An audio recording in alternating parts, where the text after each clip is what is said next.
The battle for the mind of North America will be fought in the video arena, the Videodrome.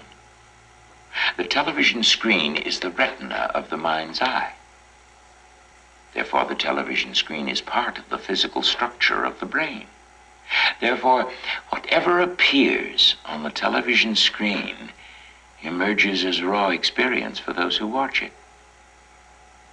Therefore, television is reality, and reality is less than television.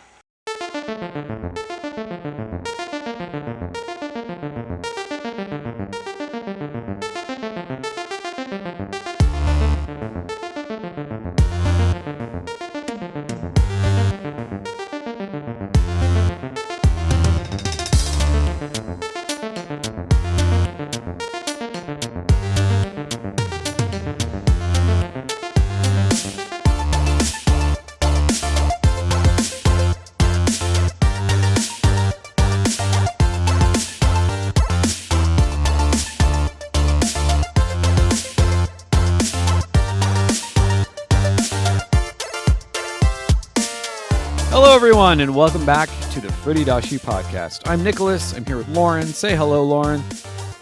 Hello, Lauren.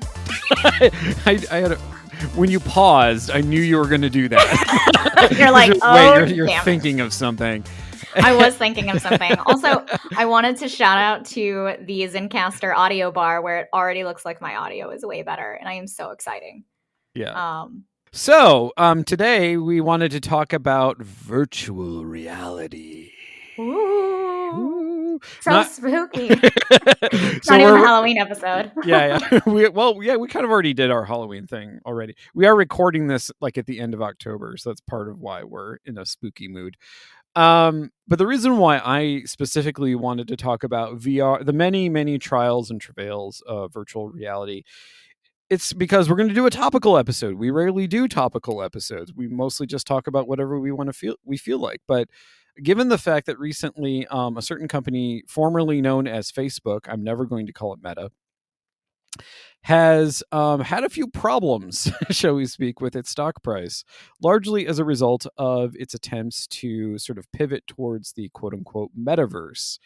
And this has apparently not made investors particularly happy, especially given a lot of reports and a lot of like leaked messages and statements that have come out from people who work specifically at Facebook.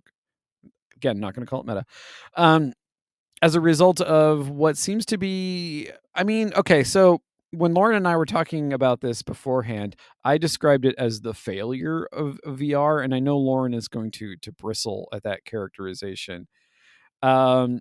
But hear me out, because so one of the chapters that we wrote for the book project is about VR, is about virtual reality. And more specifically, it's about the absolutely bizarre experience that I personally had, one, in trying to like find hardware that I could use without actually having to purchase it myself, because it's kind of expensive. And I wasn't going to spend $400 just for like to write one chapter of a book. That's ludicrous. So there's that. But then also the fact that like I, have certain neurological conditions, one of which being height vertigo, that makes playing virtual reality games a bit of a struggle. And so for me, like playing the various games that I did at the engineering library at the University of Iowa, shout out to them, by the way, because they were very, very helpful. Librarians are always great. But the experience of basically the Oculus Rift, which was specifically what I used, was deeply unpleasant, even though the games that I played I actually really liked. But the experience itself was so unpleasant that, when this recent thing happened with Meta, I was like, well, obviously, because virtual reality sucks. But I know, Lauren, you disagree with that. And so I want to give you So what I would say is, what's interesting, one, like shout out to you calling the company formerly known as Facebook, the name in which you said you would never call them. So for me, what I would say is virtual reality isn't at its peak yet. Like it really isn't at its height. And every studio has a different experience. I've heard, if you've played like Vader Immortal, from example, from the X Labs with like ILM, I've actually heard that experience is a lot better than playing just even other games in Oculus Rift. That being said, right, your neurological condition, like, does make it makes playing anything with like a complete simulated, say, headset environment. What I would say is the current focusing of anybody trying to get into VR from a marketing standpoint as the metaverse, I think this is where we align. It's like, have they never played an MMO? Exactly. At the end of the day, right? And I think Yeah. that you don't need an Oculus headset to feel immersed in an experience. And if you do, there's something like, I think it's very fundamental to say that there is something. I want to be like, there is something wrong with you. That's not true. Well, no, it is true, but it's just But not true in the way that you are implying. yeah, it's not true in the way that I am implying. I think that it's that if you need to feel like you are in the real world, in a fake world experience, that there is something so intrinsically tying you to the real world, right? That you cannot see, right? The trees for the forest kind of thing. Yeah. And I think that's where we see where your argument, right, comes to that VR is failing. Because it's not that for me, you say VR has failed. It's not that it has failed. For me, it is failing. And I think that there Okay, that makes is sense, an experience, right, where we will achieve that. Unfortunately, game developers are just now, it's going to be the chip. Like, we're going to insert it into our brains and then hooray. Or just plug it into the matrix. And I was like, I don't think it's going to be that physical. However, I do think that more technology that was really promising, like the HoloLens from Microsoft, that is now no longer it was so good that it now has to be owned by the people that pay the real money, which is the military. Yeah. So like, yes, games makes billions of dollars, but you know what else makes and actually, billions? No, I'm glad that you brought up the military, because the military is one of the few venues where VR actually has met some very limited success. Because of the fact that the military makes use of a lot of like simulation systems, not just the Air Force, but also, Army, Marines, and stuff. Like it's, I guess you could say, cheaper to train someone in a simulated environment than it is to sort of, build the like large scale, like operational, like zones that they sometimes use for like war games and things like that.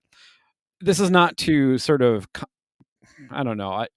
I have very mixed feelings about all this, because one of the ways in which like the most recent history of video game design is very closely linked to the military, particularly through what is that lab at USC called? I can't remember. I know that you're going, Lauren, you should know this. However, I'm not expecting you to okay, know this. I have no idea. It's either at USC or UCLA. No, there is a lab, yeah. That specifically collaborates with the United States military in order to develop various like gamified systems. They're not always games, but they are generally gamified in some way. And like I said, I have extremely ambivalent feelings about that. One, because I personally don't believe that that's the kind of experience that games really should be going after. And yet at the same time, it's extremely popular. Based solely on like the popularity of things like Call of Duty, and Modern Warfare 2 is probably going to be one of the biggest games ever. And in the moment, so yeah. But so looking at that aside, right? Like, the big thing that I have for Nicholas, right, is always like, for me, like, he's coming at it from like the academic perspective, right? And I am like the game designer. So like, let's look at VR as a game design experience, right? Because this isn't the first time that we've actually encountered a VR problem. This is the first time we've encountered the brain as a problem.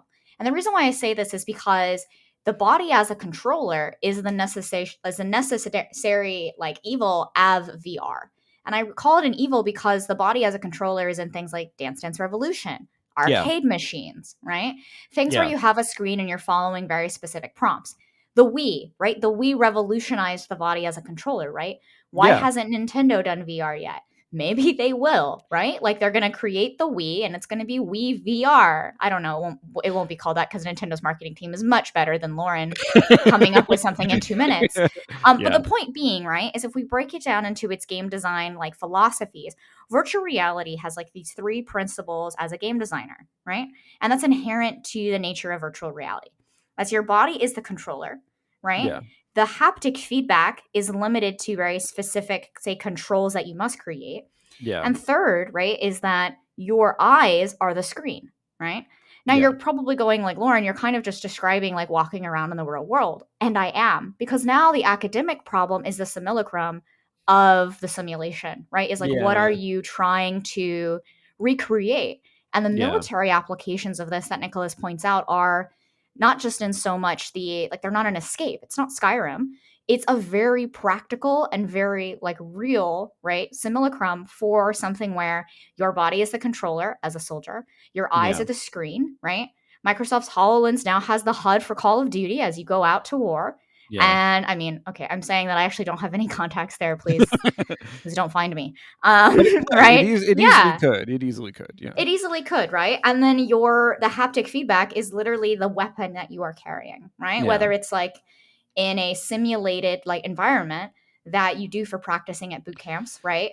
Yeah. Or not. And I think that also, right, the military has the biggest controller budget, if you think of it this way, than any game studio ever will have. And that's called, they can give every single one of their players a personal like Skyrim suit and like G-forced, orthographic right ball that you plug into, right? Like we can't just ship that to our consumers and be like, hey, could you play this awesome 3D treadmill, like applies the haptic feedback skin suit? Like, that's what I'm saying. Like, VR is failing because its current aspirations are so large that for me, it's not hitting the fundamental game design principles, right? And the hardware can't keep up. So it's like a software hardware problem. I don't think it is a software hardware problem. And I want to go back to something that you said about like the body being the controller, because I think that's actually is a good point of entry for I think where the problem actually is. Yeah. Okay. Let's do it. Yeah. And my vertigo can help explain this because, okay, so for those of you who aren't familiar with how vertigo, like there are various kinds of vertigo, but at a very basic level, what it is you're experiencing one form of sensory information.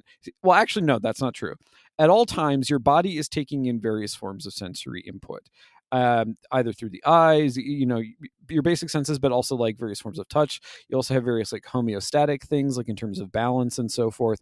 So, for example, if like the goo sloshing around in your inner ear is doing one thing, but your eyes are seeing something that doesn't actually match the goo sloshing around in your inner ear, like that is an experience of vertigo, because those two things normally in your day-to-day life, like if I wiggle my head around really quickly, my eyes will see a like distorted view of like the world wiggling around me, and the goo in my ear will also be wiggling. So those two things match. But if I'm in a virtual reality environment where like I'm seeing one thing, but my body, which is still anchored in a physical place in the real world, doesn't experience that as well, then there's a fundamental disconnect between those two things. Your brain is like, what the fuck is going on here? And it causes you to pass out. Because it's like, and the passing out is really important. It serves an important neurological function because essentially it's your brain saying, we have to reset. Like something got fucked up in the neural pathways. So we have to reset, we'll reboot. And then when you come to again, everything will make sense. And so when Lauren says that your body is the controller, that is right in an important aspect, but it's also wrong in an important aspect. It's right in the sense that VR systems nowadays, I mean, it used to be the case that VR systems were almost too visually focused, whereas nowadays, like developers have at least realized that you need to have a much more like sensory encompassing experience in order for like the whole thing to work. And it's also why, even though it's kind of awkwardly implemented, like they have a system for like actual hand gestures, or like the fact that now, it's not just a headset with like, a visual apparatus, it also has an auditory apparatus. So that way when you turn your head, the sounds around you change as well as the visuals. But the problem is that's still not quite enough. Like the external apparatus can't deal with the disconnect between what the sensory information that it is feeding you through like the system that you have on your head, and then the sensory information that you're taking in from the simple fact that you're like in a particular place that is not part of that simulated experience. And the thing is, you can overcome that disjuncture, like you can learn to tolerate it, but it's always going to be a fundamental problem until, as Lauren said, we get chips implanted in our brains, and everything can be sort of like fed to us directly in sort of the way in which our bodies need it to be fed to us. Yeah, and I'm not sure exactly like which part of your body is the controller is like both right and wrong in that, like, when I think of VR and I think of bodies, I just don't understand exactly which part you disagreed with me. And the Okay. reason why is because your body is the controller, and because it is a simulated experience, the fundamental like query I'm saying is that Yeah. your body is not in control, right? Now, Okay, when we then that's just me yeah. misunderstanding what you said. No, that's fine, because I didn't explain it. I was just like, look, Yeah. like, here's like some 3 things and blah blah blah, and then you're saying like things that I was thinking, which is cool. And I was like, I don't think I'm disagreeing with you right now, but this is Yeah. what happens, guys. We're Yeah, like yeah. arguing on the podcast. This is what we do. It's basically like a Zoom designs discussion, which I love. But I Yeah. actually want to really dig into what you just said right there. With your body as a controller, your body is not in control. What is right? The simulacrum. What is the simulated environment? Let's look at some successful VR examples. And when I say successful, I'm like, here. But I want to really, really hone into, right, this incredible, like I say incredible, like ragtag team of people, which like then just fits into the Star Wars trope. But I really want to go into ILM X Lab because they have really helped with a lot of the simulated like VR escape rooms, right? And they also helped a lot with Disney World, making Disney World attractions specifically for like Batuu and in Star Wars, making those feel like you're there. And one of the key elements, right, of all Disney Imagineering is to simulate wherever they're trying to place you in the Disney universe, right? Simulating it to the most authentic possible. And what they do in Batuu is really fascinating is they actually change the air pressure when you go from Hollywood Studios or the outside of the planet, right? Okay, to the inside. They actually change the air slightly so that the first like intake of air that you feel and you breathe is actually at a different pressure value than the air outside in the park. And I'm not sure how many people noticed this, but it is. It's different. That is a really important point there, because that is actually recognizing the fact that the body is in a particular physical space and actually trying to account for it. Whereas I feel like, especially when you're talking about like the commercially available like VR systems, like, the Oculus, PlayStation VR and so forth, like they kind of can't account for those things, because the system itself, the device, has to be portable in a way that what you're talking about, though, is actually sort of framing an entire context around the person. Whereas the sort of the failingness, if that's what we're going to call it, of things like, either Facebook's projects or whatever VR project you want to talk about, part of the problem is its portability. Like the portability is like failing to acknowledge the sort of like world position, if that's a thing, of the individual who is using it. Whereas what you're talking about actually is an explicit recognition of that fact. Yes. And that is why I wanted to talk about the success of that, right? Because now I know that you could say, well, Lauren, right? Disney World isn't a virtual reality. Well, Lauren. Lauren. Disney World isn't a virtual reality. It's like, an extension of reality, or like it's a fake reality. It's like going to a haunted house. I love that your critic is so nasally. I mean, aren't all critics nasally? Like, you always do this. Whenever you hypothesize your own critic, it's like, well, Lauren, I'm holding my nose. I think it's because I can do it really well, and that I mean, I have allergies, and so like being nasally is just like my default. Yeah. Okay, but why? Okay, so then why is it a virtual reality experience in your mind? Okay. In my mind, it's a virtual reality experience because it is recreating, right, a simulated environment. And while that environment there's 2 things. While Disney World might not be virtual, right, it is very much a simulated experience, just like a haunted house. Very much, yeah. And the only thing that, right, we can kind of blur the line between virtual and not virtual is let's look at augmented reality, right? You are now in a different place, just like you are in a different, you could say, different country. Now, that is a very real world, but it is, right, in Disney World's, area, and in Star Wars, it is a fantasy world, right? That world does not technically exist. And so they are recreating it for you to give the best experience possible. Yeah. In things like the Sandbox VR or these other VR worlds, this is where when I talk about like a distinction between a hardware and software problem, is that hardware isn't just, say, Oculus Rift's portability, though I do think that's correct.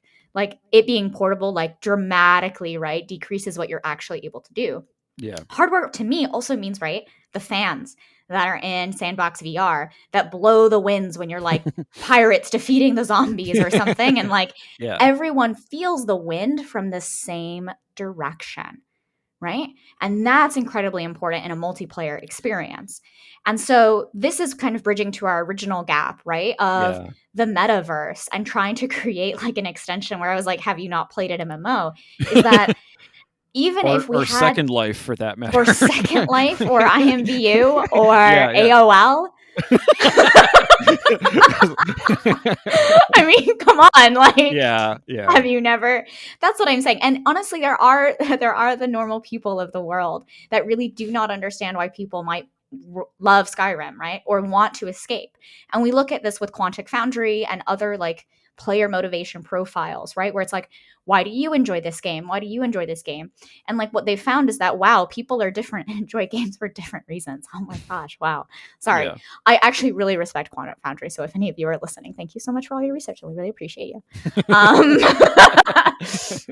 I think that's what I'm trying to get at, right? Yeah. So for my inner nasally critic, I definitely would argue that Disney World is akin to a virtual reality experience, just in the same way that we're trying to recreate the metaverse in a kind of screen portable Oculus format at this moment, like is not something that the human body, I think, can overcome with the hardware that is available to us.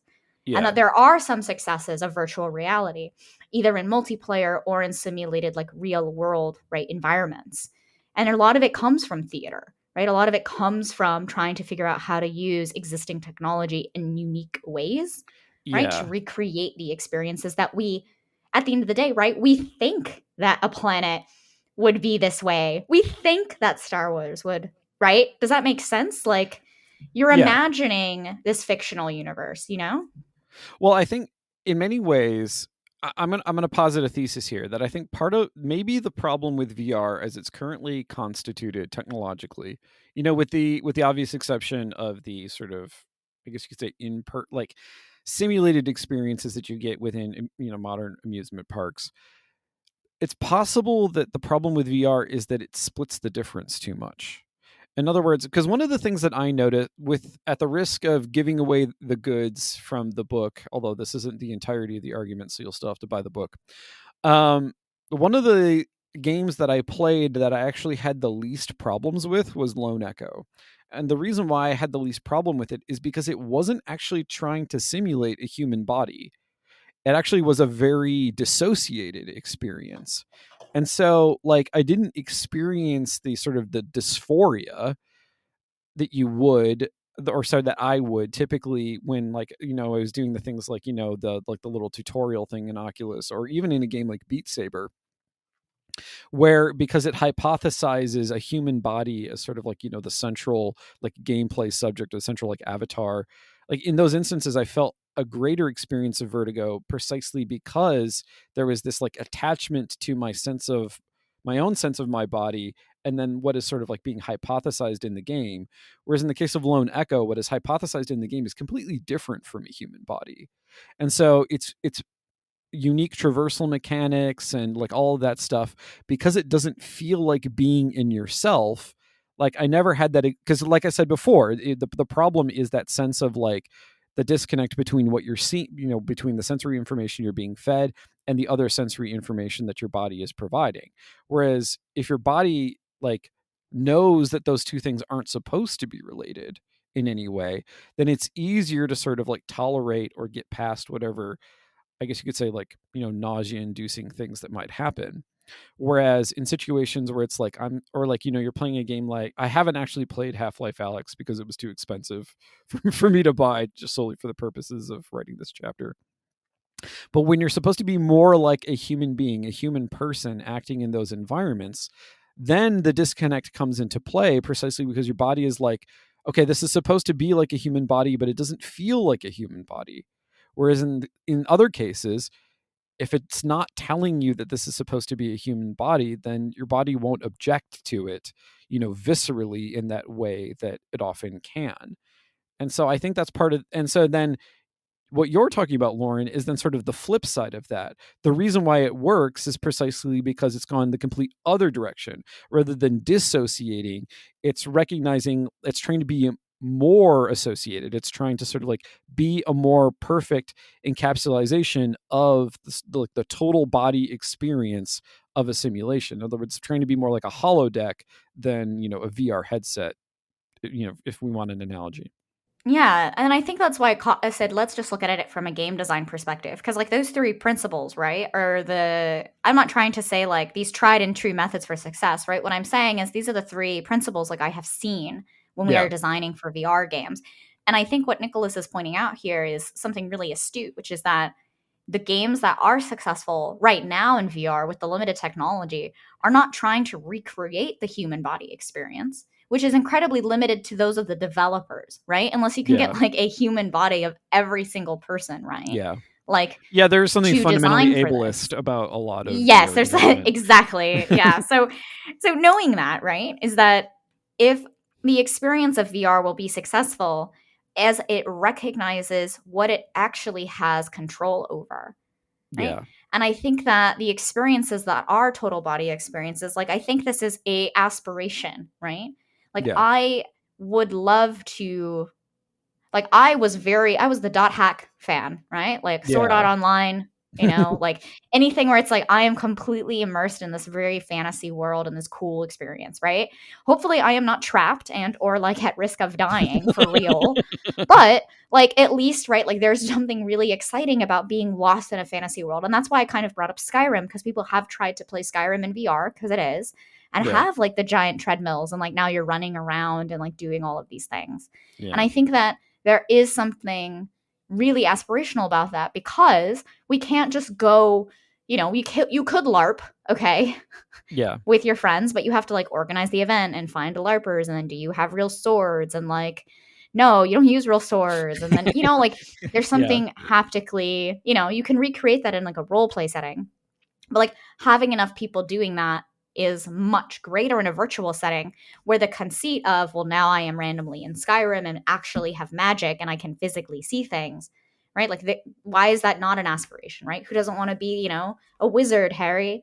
Like, come on. There's all these worlds, is what I'm trying to say. Yeah. And I Yeah. think at the end of the day, the most like fundamentally successful VR things will probably take us out of being a human, right? And leaving those to more, I would hope, like real world experiences, all of this like pandemic and COVID notwithstanding, right? Where they can actually kind of either take over the whole, right, human body, the chip thing, Yeah.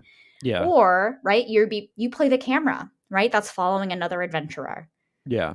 right? You are like the droid, right? I don't know exactly what Half-Life Alyx is like, but like when you play as something that is not supposed to move with your feet, right? Yeah. Maybe you hover like a camera. Like I think that could be really successful.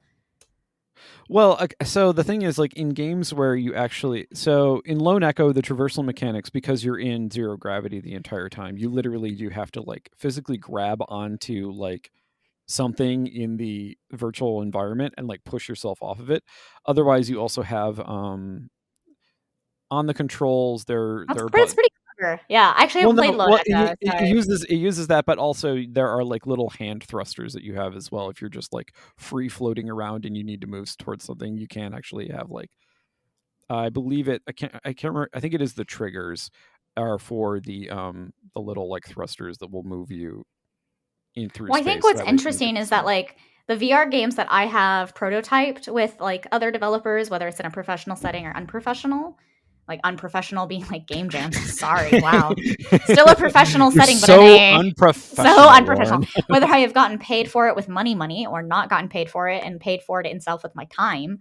Um, wow. It has either been like audio experiences, right? So it's been experiences where it's actually relied more on sound unless I'm physically moving. Yeah, Second have been things like I'm standing and operating on a deck, or I'm picking up something and I'm throwing it like within my 10 by 10 meter box. yeah, Also, like another game that I didn't work on this game, but I did work at the studio for Lucky's Tale. That was actually a really fantastic VR experience because, yes, I was the camera and I used a regular controller and was controlling like Lucky, who was the fox, like through a platformer. Yeah. And what made that game a really fun game, I'm not an experience, okay, was that there were puzzles and things that required me as the camera to move my head around to kind of see where I need to go. Yeah. And I was like, man, it would be really cool if we did more of this. Yeah. Right? Like it was actually like, I am a game that is not supposed to be played on flat screen. Like I'm just a game that you need to have the screen attached to your head because your head is going to look around the level to see where you need to like steer Lucky. Right? Yeah. So I think that like there are these right experiences that unfortunately because of the metaverse and because of like this terrible marketing term, right? Now like we feel like all of the big bucks are not in just crafting these really unique like experiences. Like this is a platformer you can only play on Oculus. Like I feel like that would sell more Oculus copies than here is a place where we finally gave you feet on your avatars. Yeah, no. Oh my God. Yeah. Well, Lauren makes actually a very good just basic industry point, which is that people seem to forget that like prior to like actually coming like essentially buying like first party titles for itself, the Xbox didn't do very well. It really wasn't until Halo that the Xbox really came into its own. And having those, so the thing is like you can't just have the hardware. In many ways that's probably part of the problem that VR has, is that like VR is trying to be developed as a hardware that is portable in the other sense, where it's sort of like independent of other things, be it, you know, software, being as we said before, like, you know, the human body. But that's a problem precisely because that's a failure to recognize how its analogous systems have worked in the past. Like, you know, most people nowadays wouldn't buy a PC if it didn't have an operating system installed. Like that would be ridiculous. I mean, I do that because I build PCs, but that's a big fucking annoyance to have to deal with. It absolutely is. Like when I was growing up, like PCs had an operating system. Like I didn't realize that you could get an operating system and buy it separately. Yeah. Because like that's just, my parents weren't technological. They had a tech friend who would like install it. Like I knew you had to call a guy to come to the house to like repair the computer and do these fun things with CDs and floppy disks, and like somehow things were, I don't know, magic, right? Like I knew that would happen because I blue screened the PCs that he built several times. So that I knew very well. Yeah. And so I think that it's these minor things, right? Like Yeah. you buy a console now that doesn't come with games. Yeah. And I'm not saying that you used to buy consoles that came with games. What I'm saying is that you buy a console because you recognize there are games you want to play on that console. Yeah. And right now, I would love to buy a VR headset because I want to play Half-Life Alyx, and I want to play Vader Immortal. I want to play like Tales from the Galaxy's Edge. I want to play these games. You know, I've actually heard Squadrons is great because you're just like in Microsoft Flight Simulator. Like that's probably the most popular game in VR right now, right? Because you're like, wow, I'm a pilot. I'm sitting down on my butt and I'm controlling an airship, right? Yeah. Like that's, and then no offense to pilots, but I'm just saying, right? Like pilots just sit on their ass and doing nothing. No, I fly a lot. I love you all. I will say that at least our lives are in tandem. If like a pilot just doesn't like me, like he can't just start doing barrel rolls. There's like 100 more people on that flight, you know? Yeah, that is true. But I will say that like those are the experiences, right, that I've heard are very successful in VR, but it's because the hardware matches like the limitations of the body. And the body, right, can like cognizantly, right, match the limitations of the hardware. Yeah. So I think actually that's a really great place to end it for this week. Thank you all for listening. For those of you who don't know, we also have a Patreon. It's patreon.com/Furidashi. On the Patreon, you will get bonus episodes every other week, if that's a thing that you're interested in. Soon at the higher tier, at the Furidashi classroom level, you'll get access to drafts of our book project. So, you know, these things that we keep hinting at, soon you'll be able to inject it directly into your veins if that is the kind of thing that you would like to do. So head on over to Patreon for that. Lauren is on Twitter. She is at the Lauren Ash. I am at Academicality. Also, the pod itself has a Twitter account. You know, at least for the near future, who knows what's going to happen with Twitter in the coming weeks.